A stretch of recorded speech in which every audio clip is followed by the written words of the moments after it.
let's assume we are. Let me call now? Yes, call him, just to remind him. Yeah, go ahead and call him. I mean, it might be a DS. I'm going to call the slide. Yeah, call the slide. Okay. So they want... Okay, so he's over there.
False alarm, I'm just checking something.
What is micro what?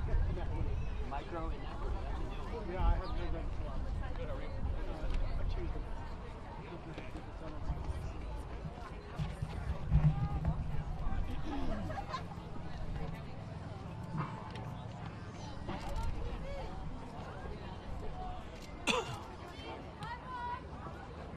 Mara.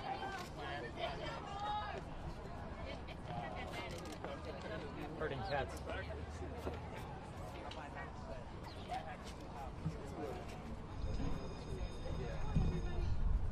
Yeah.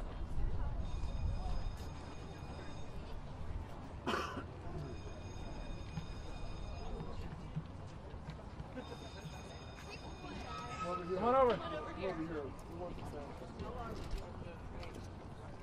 Step closer.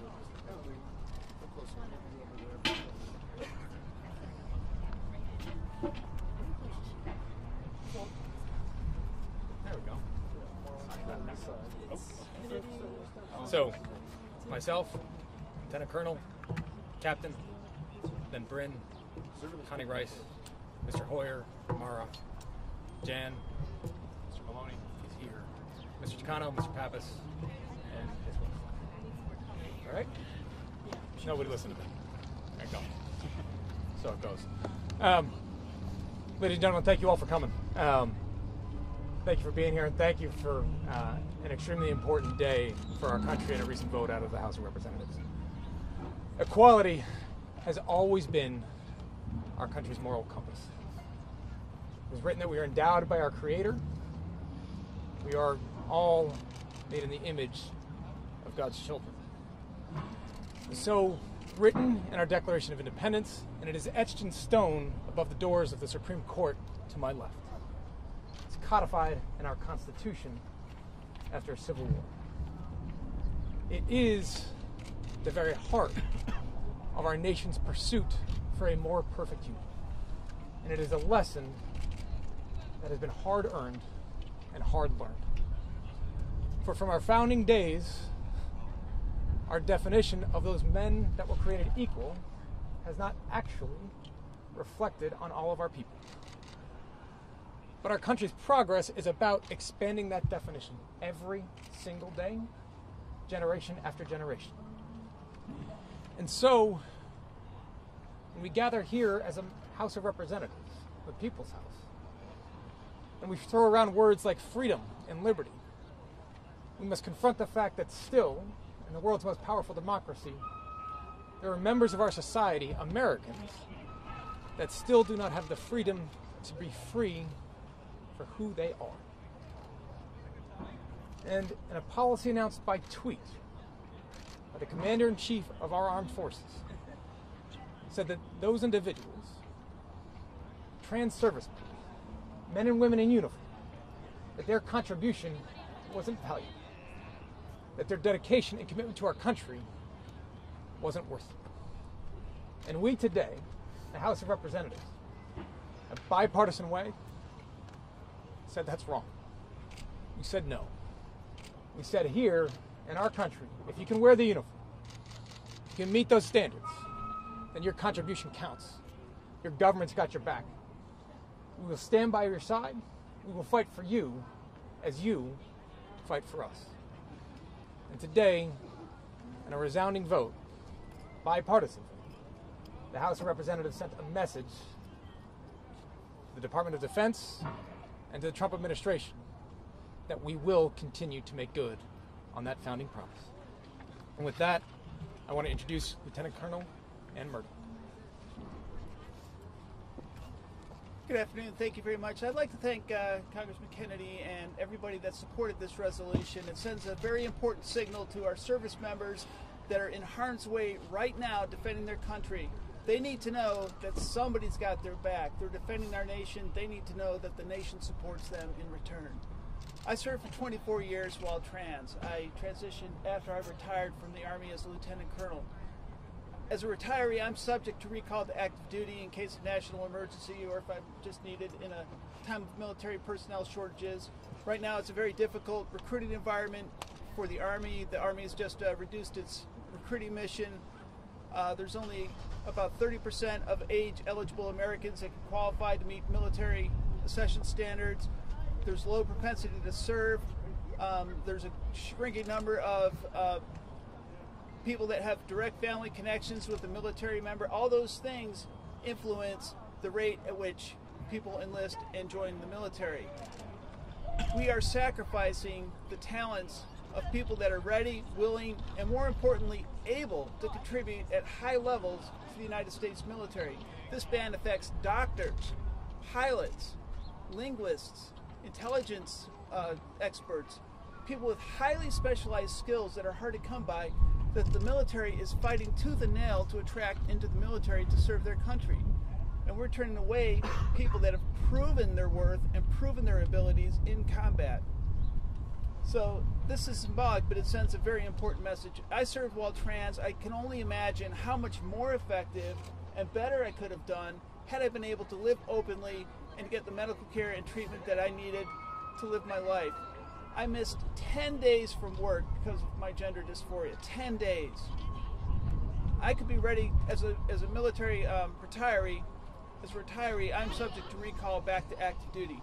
I've already come back to active duty once to serve my country, and I'm ready, willing, and able to deploy worldwide, anywhere, anytime, to answer my country's call again. So thank you, and with that, I'll be followed by Captain Promotable Jennifer Pease.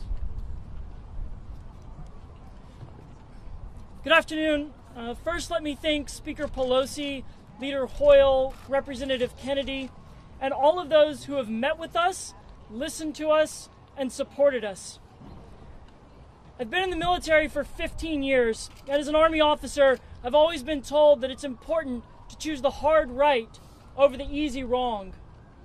I've been taught things to value loyalty, integrity, selfless service, and personal courage. And my love for the Army, my love for this country, and as a steward of the profession as a military officer, I feel it is my duty to speak out when I see her going against the values that she was built upon.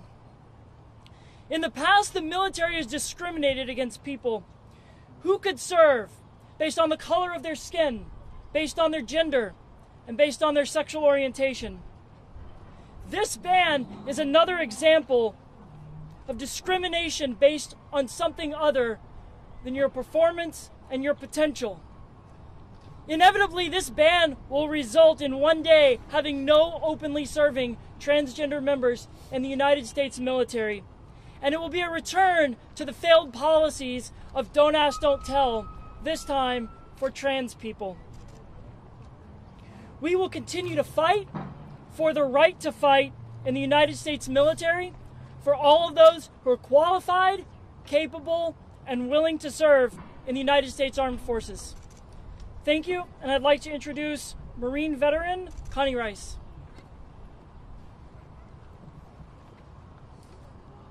Thank you. I don't understand why people think that transgender people can't serve. I worked on radar jamming airplanes. I work for a large tech company designing high-capacity, high-performance file systems. My being trans doesn't come into it at all. And even if it did, I mean, I'm almost 60, and 2 years ago I did a 186-mile mountain bike ride. I mean, I just don't see where there's any scientific or any factual basis for a ban like this. It's purely based on bigotry and hatred, and it's very discriminatory. People should not be discriminated against when they're willing to serve their country. They're willing to spill blood for their country, and they should not have to face this kind of hatred. And Leader Hoyer. I just want to say very briefly, first off, to thank you to our men and women in uniform who are here, the commitment that they have made, contributions that they have made, and the time that they spent with so many members of Congress to make sure that the House of Representatives understands what this is really all about. And there's been nobody that has been a better ally, advocate, and without his support, this resolution would not have come to the floor today. So I'm grateful to have Leader Hoyer here as well. Leader. Well, thank you, Joe Kennedy. Things come to the floor that somebody has the courage to sponsor, to push, and to move forward. Now, I have the responsibility to put bills on the floor. To that extent, Joe is right. But it was Joe who was the sponsor and chief proponent of this bill. Joe's very effective. Not a single member of his party voted no on Joe Kennedy's bill. Not a single member. And it was a bipartisan bill, as Representative Kennedy has told you. Republicans voted for this bill as well. America has been on a long journey. From the statement in the Declaration of Independence that all men, and clearly we would have said either people or men and women, are created equal. That was a radical central premise of the idea of America. And of course, at the time that declaration was signed, it was not being lived out by its signers. And as the decades and centuries have passed, we have aspired to be a better more perfect union. Treating with equality those that we said at the founding of our country ought to be considered equal. This is another important step in doing what Martin Luther King called us to do. Judge one another on the content of our character and, as Captain, I think you said, on our performance. And you related the same thing as your Marine Corps duties. That's what this bill was about, a more perfect union. Utilizing the talents of all who want to contribute and not make some arbitrary exclusion. I'm old enough to remember Truman's action in 1948 that said it was not the color of skin that counted, it was the content of character. That was not his word, but that's what he meant. And so African Americans ought to be able to participate in every way. I was the majority leader. I sort of have a hiatus from time to time. And I was the majority leader that brought Don't Ask, Don't Tell to the floor to repeal that discriminatory legislation. And I am so proud that I have the opportunity and the honor of bringing Representative Kennedy's bill to the floor to move one step further, to keep our eye on the prize, as John Lewis says, of a more perfect union, a more beloved community, honoring all those who want to serve, who want to perform, and whose services we need as a country. Excluding African Americans, excluding women, excluding LGBT members was wrong from a moral perspective, but it was also wrong from a practical perspective, that we excluded so much talent, so much dedication from the service to our country and to our citizens. I want to thank all of you for being here. It's hard because we know there's bigotry and prejudice and yes, even hate directed at those who are different. But it is God who looks on the inside, on the character, on the soul, on the courage, on the willingness to serve. I am so proud of the House of Representatives for passing this legislation. I urge my colleagues in the United States Senate, take this bill up, pass it. America will be a better place. And now I want to introduce, let's see here if I can read it. Mara, yes, I'm introducing Mara Kiesling, who's a good friend of mine. We've been working in the vineyard for a long time, Mara. And this day is a good day. It's a very good day. Thank you for your leadership. Thank you for yours. Hello, everybody. I'm Mara Kiesling. I'm the Executive Director of the National Center for Transgender Equality. I am so honored to be here today. Thank you, Leader Hoyer, for the introduction and for being here today and for speaking out on the floor. That was an incredible honor. Thank you, Representative Kennedy, for introducing this resolution and for all your work.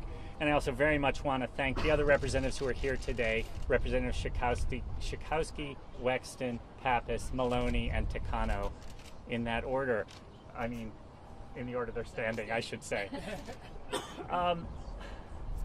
So I have been lobbying for transgender people for almost 20 years now, and I will note that Representative Schakowsky was the first member of Congress that was ever willing to meet with me, and that is something I will always remember and be thankful for. Why that's important today is because we know what this ban is about, and what it is not about is military readiness. That has been debunked by the Defense Department and the service branches themselves. It is not about unit cohesion. It is not about costs. All of those are red herrings. What this is about is some people want to marginalize transgender people. We are not going to allow that to happen. So first of all, our service members are a really committed and tenacious lot. And you cannot serve openly in any military as a transgender person in the 80s and the 90s and the 2000s and until it was allowed recently, without being just really full of heart and tenacity. And we're going to keep fighting this, but they think we are a small population, they think we're a weak population, and they think we don't have friends. And I just want to show you some of our friends. I'm so just so amazed about that. This is a ban. When you hear the Defense Department and the White House talk about this, and some of the folks who opposed the resolution today, they kept saying, remember, this isn't a ban. Yeah, we're not going to let anybody in, but this isn't a ban. They do not even have the courage to say, yes, we want to ban people. They're, for some reason, banning people and saying they're not doing it. This is a ban, like Don't Ask, Don't Tell was a ban. In our office, we actually say this is even worse than Don't Ask, Don't Tell. It's more like don't serve, don't serve. That is not acceptable. It is not the American way. It is not right. We are not going to stand for it. And today, passing resolution 124 is the first step in beating that. I am so honored to be here today with service members and veterans and members of Congress, and we're going to win this. We haven't come this far to only come this far. Thank you very much, and let me introduce one of my heroes, Representative Jan Schakowsky.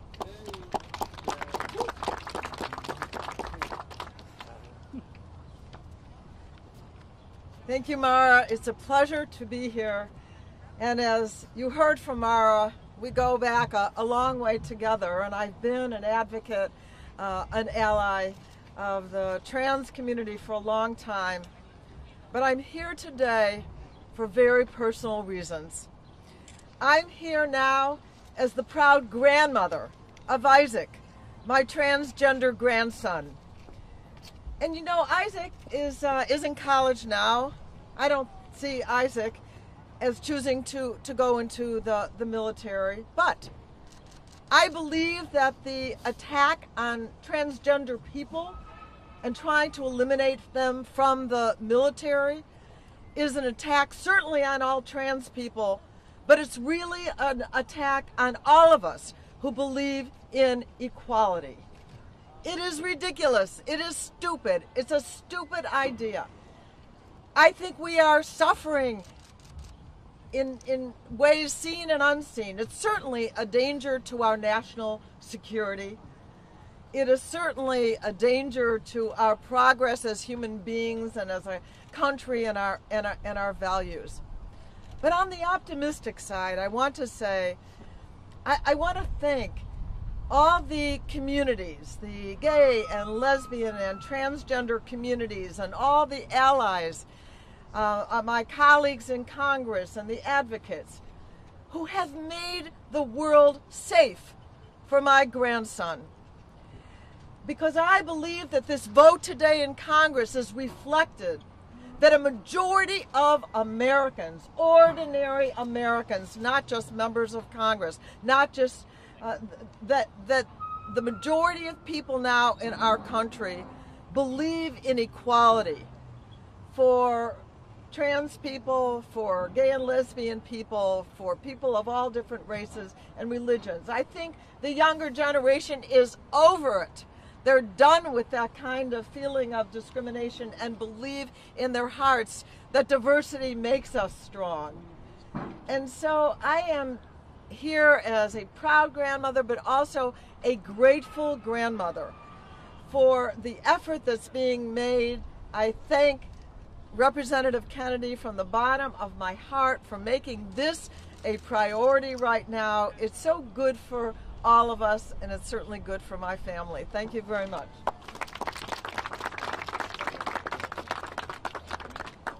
Hey, I'm Congressman Sean Patrick Maloney from New York. Thank you so much, Jan Schakowsky, my friend Joe Candy, for being our allies on this. Thank you to our speakers who serve, for the important work you do. You know, I have the honor of representing the United States Military Academy at West Point, and a couple of years ago, I met a young cadet named Riley Dosh. Riley had completed all the course requirements at the Military Academy, had done the PT every morning, had met all the standards, and indeed was cleared for graduation by Superintendent Caslin, and yet was denied a commission in the United States Army because Riley had the courage, just a few months before graduation, to announce her transition. And so it was explicitly, and for only that reason, that she was denied a commission in the United States Army. This is a person who would be serving honorably today. We invested in this person. We paid money to train her. And she performed every requirement with integrity and honor and was told she could not serve. So if people don't think transgender Americans are up for it, they should tell that to Riley. Should tell it to Kristen Beck, a member of SEAL Team 6, who's a transgender member of SEAL Team 6, won the Purple Heart and a Bronze Star. Tell it to Shane Ortega, who literally organized 400 combat missions in Iraq and Afghanistan. This isn't about data. It's not about the facts. It's not about what's true. This is about hate, and it's about discrimination. And I want those who came here to know that you are only the latest in a long line of people throughout our country's history who have had to come here, unfortunately, to stand in front of this dome and claim their basic rights as Americans. And when you come here and do that, you're often greeted as someone with a complaint. But I want you to know that some of us understand that you are bringing us a very precious gift. And that gift you are bringing us is the reminder of what our founding documents promised to you, to me, to all of us. And thank you for that. Thank you for that, because it's in your commitment to insisting that we mean it that we always have made progress. And we are going to win this fight. We may not win it today, and we may not win it tomorrow, but I promise you, as sure as we're standing here, that this ban, and it is a ban, goes in the shameful pantheon with the Muslim ban and with the effort to separate children from their parents at the border and the other hateful and divisive actions this administration has taken, and it will be looked on and with shame, and it will be ridiculed in American history. And what people will remember is that people like you had the integrity and the courage to stand up and speak about what's true. And so thank you for bringing us that gift, and thank you to all of our straight allies, and for the small number of Republicans who have the courage to stand with us. Together we're going to win one day. Thank you very much. And it's my pleasure to introduce my friend and colleague Mark Takano.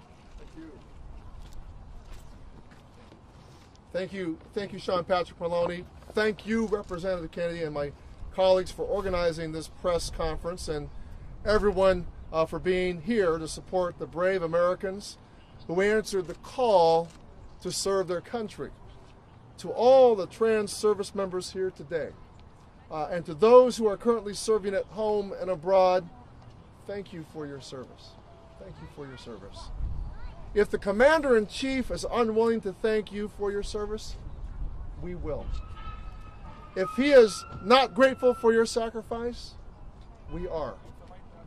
And if he doesn't acknowledge your courage, we do. And so do the American people. I'm Congressman Mark Takano from California. I have the honor of serving as chairman of the House Committee on Veterans Affairs. I'm proud to co-chair the LGBT Equality Caucus. Today, the House issued a strong rebuke of the President's discriminatory ban on trans individuals serving in the military. I might note that even under the previous Congress, led by Paul Ryan, that Representative Vicky Hartzler's amendment to discriminate against trans service members was defeated. A Republican House defeated trans discrimination. It's very clear to me that the American people, as reflected by a Republican House and now a Democratic House, oppose discrimination against trans service members. Trans people have had a right to serve openly since 2016, but the reality is that trans people have been serving in the military for many years, and they will continue to put on the uniform to serve the country they love. They are not a burden. They make us stronger and reflect the resiliency, diversity, and patriotism of America.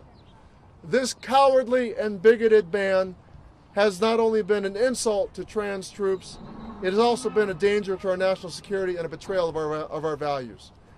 Every person who is willing, able, and eligible to serve in our military should be allowed to do so. If you are eligible and qualified, you should not have to hide who you are to serve your country. Rejecting individuals who are qualified to serve for the purpose of scoring political points and inciting transphobia does not make our country great. It weakens us on the world stage.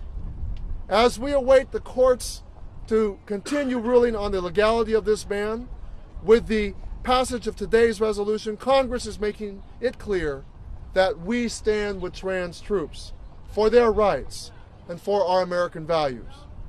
Trans service members and all members of the trans community deserve to be treated with dignity and respect.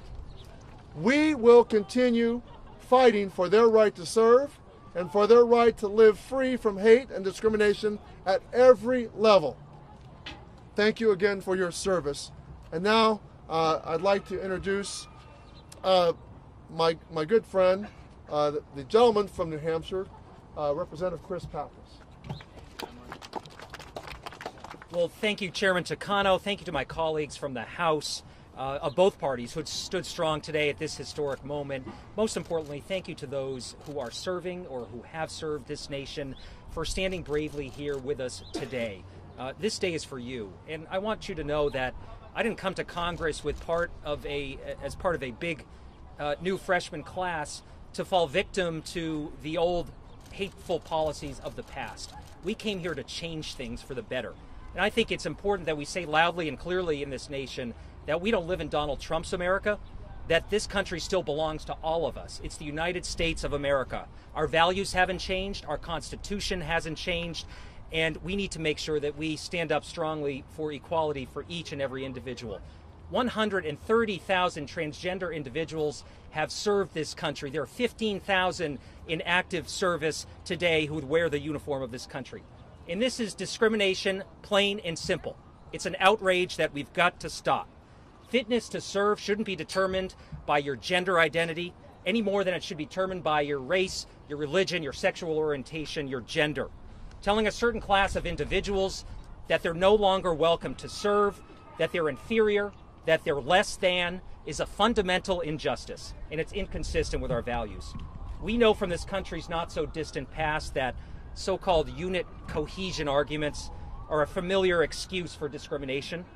They've been used before against brave women, people of color, LGBTQ Americans, who together prove that excuse preposterous, and we must soundly reject it again. My guest for the State of the Union was a transgender veteran from my district, and he talked to me about the double insult that this ban represents. He served during Don't Ask, Don't Tell.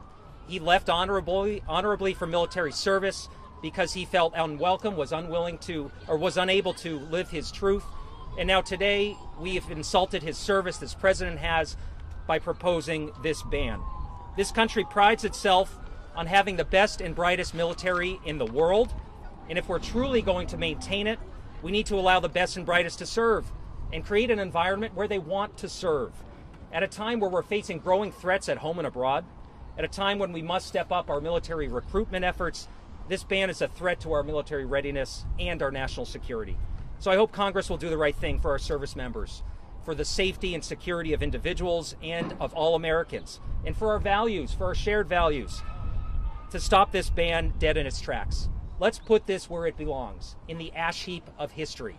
Let's keep fighting to make sure we overturn this ban and truly have liberty and justice for all in this country. Thank you all so much. I want to introduce my colleague from Virginia, Congresswoman Wexton. Good afternoon. My name is Jennifer Wexton, and I represent Virginia. I am also a freshman member of Congress, and when I was sworn in less than 3 months ago, I was the only member of Congress to hang a transgender flag outside of my office. And it attracted some attention.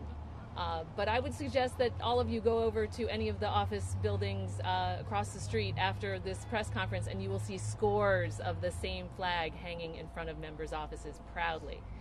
And I hung the flag not just because this community is under attack from the current administration, but because the transgender community are my family and my friends.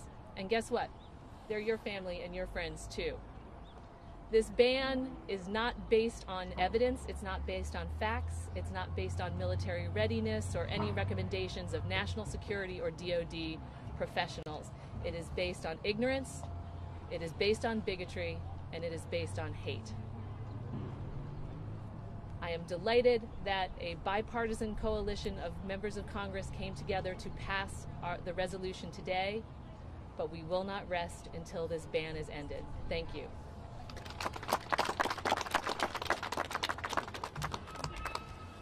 I want to thank all my colleagues for coming. Thank them for their support and all the work that it took to get this resolution drafted to the floor and for the robust vote that we received. I want to thank our men and women in uniform whose efforts, advocacy, patience, and determination brought us to this point, and will continue to make sure that, as Congressman Maloney said, we will get there with an awful lot of your help. And Mara, thank you for decades of advocacy and work on behalf of our country. Thanks very much, everybody. We're done.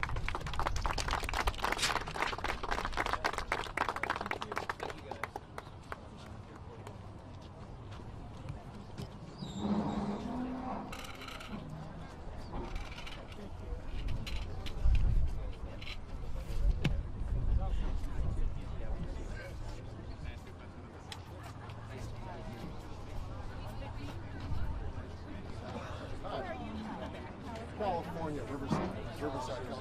I represent I'm not real confident.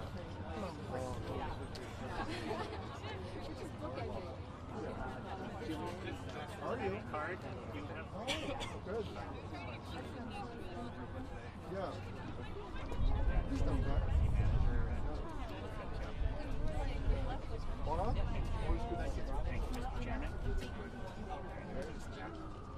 How you like to be used here?